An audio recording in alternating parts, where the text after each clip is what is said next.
हो जाएगा और कमजोर हो जाने के बाद वह धीरे धीरे क्या हो जाएगा, वह आदमी मृत्यु को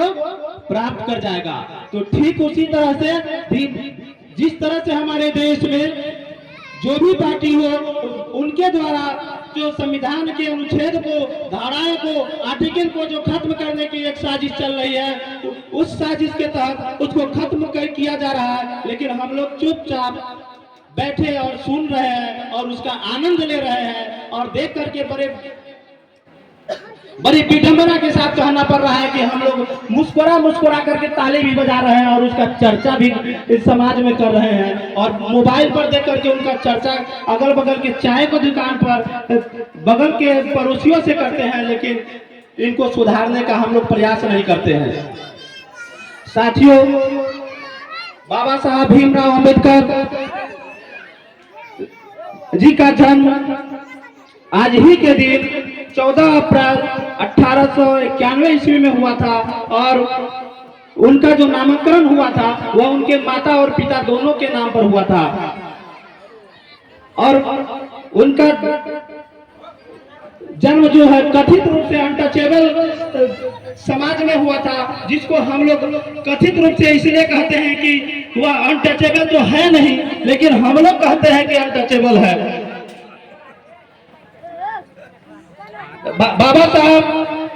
भारत में न केवल अनुसूचित जाति एवं जनजाति पर अत्याचार होता था, बल्कि यहाँ के महिलाओं, सभी जाति एवं धर्मों के महिलाओं पर भी अत्याचार हो रहा था। तो उस समय कोई बोलने वाला नहीं था। उस समय सिर्फ हमारे बाबा साहब भीमराव अंबेडकर ही अपने पत्रिकाओं के माध्यम से बहिष्कृत भारत, मुख्य नायक और जनता नामक पत्रिका जो साप्ताहिक और 15 दिन पर निकलती थी, उनके माध्यम से लोगों को जागरूक कर करके इनसे छुटकारा पाने के लिए एक प्रयास किया था, जो अब दिन प्रतिदिन धीरे धीरे वह खत्म होने की कगार पर है। आजाद भारत के प्रथम कानून मंत्री बने थे बाबा साहब भीमराव अंबेडकर और जब वो कानून मंत्री बने तो वह 2 साल 11 महीना और 18 दिन में जो संविधान, जो हमारा देश जो संविधान से चलती है, उस संविधान को बनाने में महत्वपूर्ण भूमिका निभाई। आज जो हम कहते हैं कि बाबा साहब भीमराव अंबेडकर ने ही संविधान बनाया था, यह भी कहना गलत होगा, क्योंकि संविधान बनाने में बहुत सारे महापुरुषों का योगदान है और उनमें महत्वपूर्ण भूमिका बाबा साहब भीमराव अंबेडकर ने अदा किया था और कानून मंत्री रहते हुए उन्होंने संविधान की रचना करने में महत्वपूर्ण भूमिका निभाई थी। लेकिन आज के कानून मंत्रियों का क्या दशा है, दुर्दशा है, सो आप खुद जानते हैं। वह किसी से छुपा हुआ नहीं है और क्या काम करते हैं कि बहुत सारे इनमें से जो श्रोता है, वक्ता है, उनमें से भी उनके नाम नहीं जानते होंगे।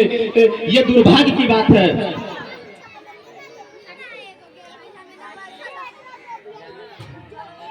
बाबा साहब भीमराव अंबेडकर का जिस समय शादी हुआ था 1908 में, उस समय बाल विवाह प्रचलित था और उनकी शादी 9 वर्षीय रामाबाई के साथ हुआ था और उस समय उनकी उम्र करीब 15 वर्ष थी और उनके पत्नी के मृत्यु के उपरांत उनकी दूसरी शादी हुई थी और उन शादियों में क्या हुआ था, उनकी पत्नी कौन थी, उन सारे चीजों में हम लोगों को जाने की जरूरत नहीं है। बाबा साहब भीमराव अंबेडकर 9 भाषाओं के जानकार थे और दुनिया के अलग अलग विश्वविद्यालय से करीब 32 डिग्रियां हासिल की थी। साथियों, बाबा साहब भीमराव अंबेडकर साधारण व्यक्ति नहीं थे। उन्होंने एक क्रांति इसलिए लाई थी कि उन्होंने 32 डिग्री को हासिल करके उन्होंने इस पाखंड को दूर भगाने में एक महत्वपूर्ण भूमिका निभाई थी। अभी हमारे एक आयोजक कह रहे थे कि शिक्षा ग्रहण करने से पाखंड नहीं हटता है। मैं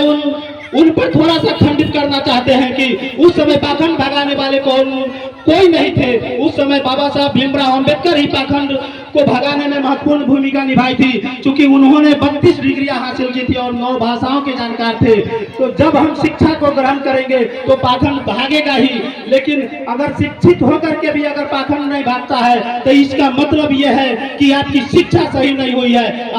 आपने किताबों से नॉलेज नहीं लिया है, आप कुंजिका से, अपने बगल से, आपने चोरी कर करके डिग्रियां हासिल की है, इसलिए पाखंड नहीं भागता है। मैंने किताबों को पढ़ा है, मुझे पाखंड भगाने के लिए मेरे कोई गुरु नहीं थे। जब हमने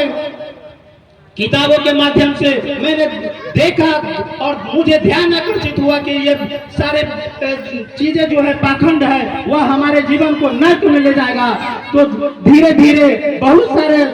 विद्वान लोगों से हमारी परिचय होती गई और उन्होंने इस पाखंड को भगाने में हमारी बहुत सारे महत्वपूर्ण भूमिका निभाई। अधिवक्ता रमाशंकर है जिससे भी हुई थी, तो उनसे भी हमारी कई बार इन पाखंडवाद पर चर्चा हो रही थी, तो उन्होंने भी इन चीजों को बड़ी गहराइयों से उन्होंने बताने का काम किया और मुझे लगा कि नहीं, ये आदमी बहुत काम की चीज है और इन लोग जो है समाज को बदलने वाले लोग हैं। तो धीरे धीरे हम लोगों ने इन लोगों के साथ जुड़ करके हम लोग उस पाखंड को और उस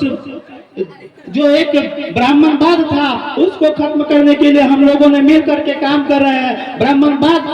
का मतलब ये सिर्फ नहीं होता है कि ब्राह्मण भूमियार लाला राजपूत, अगर ब्राह्मणवाद को अगर इसमें से भी हमारे साथी अगर बढ़ा रहे हैं तो वह भी हमारे समाज का दुश्मन है और वह पोषक है। अगर